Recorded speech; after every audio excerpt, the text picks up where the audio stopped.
حق کی اگر طلب ہے، ہدایت کی اگر کوئی ہدایت کا جویا ہے، جو تلاشی ہے، تو وہ لازماً اللہ اسے پہنچا دے گا۔ وَالَّذِينَ جَاهَدُوا فِينَا لَنَهْدِيَنَّهُمْ سُبُلَنَا۔ جیسے حق کی طلب میں حضرت سلمان فارسی رضی اللہ تعالیٰ عنہ، انہوں نے کتنی محنت کی ہے، کتنی جدوجہد کی ہے۔ مجھے تو بسا اوقات محسوس ہوتا ہے کہ حضرت ابراہیم علیہ السلام کے یوں سمجھیے کہ ہر اعتبار سے ایک ریپلیکا سا نظر آتا ہے، شخصیت کے اعتبار سے۔ فارس میں پیدا ہوئے، باپ جو ہے آتش کدے کا اہم پجاری یا جو بھی کہے ذمہ دار تھا۔ اب ان کے دل میں یہ بات آئی کہ یہ کیا تماشا ہوا، آگ ہم جلائیں، ایندھن ہم ڈالیں تو آگ جلے، اور پھر اسی کے آگے ہاتھ جوڑ کر کھڑے ہو جائیں۔ بغاوت کی، ایک اللہ کو مانوں گا میں تو۔ جیسے حضرت ابراہیم علیہ السلام کو باپ نے نکال دیا تھا، وَاہْجُرْنِی مَلِیًّا، نکل جاؤ میری نگاہوں کے سامنے سے، ورنہ لَأَرْجُمَنَّکَ، میں تمہیں رجم کر دوں، سنسار کر دوں۔ ایسے ہی باپ نے انہیں بھی نکال دیا۔ جیسے حضرت ابراہیم نے ہجرت کی، وہ عراق سے کی شام کی طرف، ار میں پیدا ہوئے تھے، یہ عراق کا ایک شہر تھا، ہجرت کر کے گئے شام۔ ایسے ہی یہ ہجرت کر رہے ہیں ایران سے عراق، عراق سے متصل شام ہے، ایران سے متصل جو ہے عراق ہے، اور وہاں جو ہے انہوں نے جا کر عیسائیت اختیار کر لی، اس لیے کہ اس وقت تک اسلام عیسائیت ہی تھا، حضور کی تو بعثت ابھی ہوئی نہیں تھی۔ جب تک حضور کی بعثت نہیں ہوئی، حضرت مسیح ہی کا دور نبوت رسالت جاری ہے، عیسائی ہو گئے۔ اب وہ عیسائی راہبین کے پاس علم حاصل کرنے کے لیے، تربیت حاصل کرنے کے لیے ایک کے پاس رہے، اس کے انتقال کا وقت آ گیا تو فرمایا کہ میری تو ابھی تسلی نہیں ہوئی، اطمینان نہیں ہوا، میرے طلب علم کو سیری ابھی نہیں ہوئی۔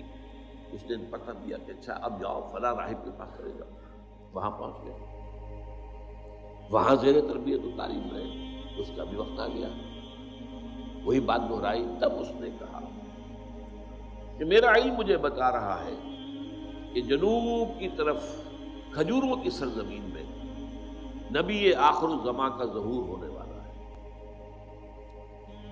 عیسائیوں میں اس وقت تک بڑے حق پرست لوگ موجود تھے حضور کے زمانے میں، آج کی عیسائیت ختم ہو چکی ہے۔ وہ جو سائمن کے پیروکار تھے، شمعون کے، وہ موحدین تھے۔ آج کی عیسائیت پالزم ہے، سینٹ پال کے یہ سب کے سب جو ہے پیروکار ہیں، جس نے تسنید ایجاد کی ہے اور جس نے شریعت جو ہے موسوی کو ساقط کیا۔ اس اعتبار سے اس وقت تک جو ہے وہ لوگ موجود تھے جو صحیح حضرت عیسیٰ علیہ السلام کے پیروکار تھے۔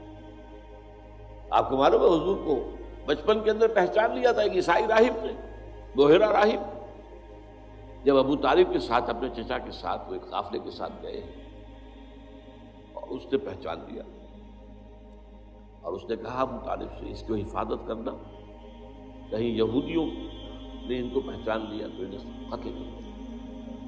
عیسائیوں میں تھے ایسے حق پرست اور حق کا علم رکھنے والے، تو اس لیے اس نے کہا کہ جاؤ، میرا علم بتا رہا ہے کہ نبی آخر الزماں کا ظہور اب قریب ہے، اور وہ ہوگا جنوب کی طرف کھجوروں کی سرزمین۔ حضرت سلمان نے رخت سفر باندھا اور ایک قافلہ جو جا رہا تھا مدینے کی طرف، اس میں شریک ہو گئے۔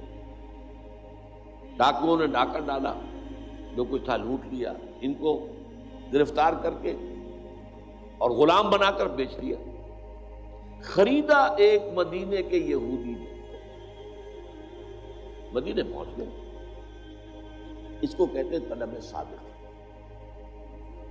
لیکن ظاہر بات ہے کہ اب غلامی کی بیڑیاں جو ہیں وہ پاؤں میں پڑی ہوئی ہیں، آگے تو نہیں جا سکتے۔ سن رہے ہیں کہ مکے میں ایک شخص نے دعویٰ کیا ہوا ہے، لیکن جائے کیسے؟ اب یہ کہ حضور خود تشریف لے آئے، ہجرت فرما کر۔ تو میں کہا کرتا ہوں کہ یہاں کنواں جو ہے وہ چل کر پیاسے کے پاس گیا، حضور پہنچے صلی اللہ علیہ وسلم۔ اب انہوں نے اپنے مالک سے کچھ کھجوریں حاصل کی اور لے کر پہنچ گئے حضور کی خدمت میں. آپ نے پوچھا کیا ہے؟ یہ صدقہ ہے، آپ کے لیے لایا ہوں. میں صدقہ میں نہیں دیتا، یہ غریبوں کا حق ہے تقسیم.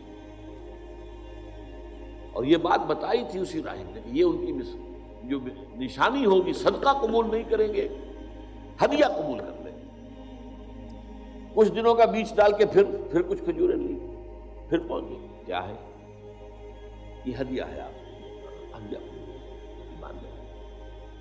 اب دیکھیے طلب حق کے اندر ایک انسان اگر اس کی طلب صادق ہے تو کیا کیا مشقتیں کی. لہذا اگر کوئی شخص جس تک اس محمد الرسول اللہ کا پیغام پہنچ چکا ہو اور پھر وہ ایمان نہ لائے، تو یا تو وہ کسی عصبیت جاہلی کے اندر مبتلا ہے، اپنے زوم میں مبتلا ہے،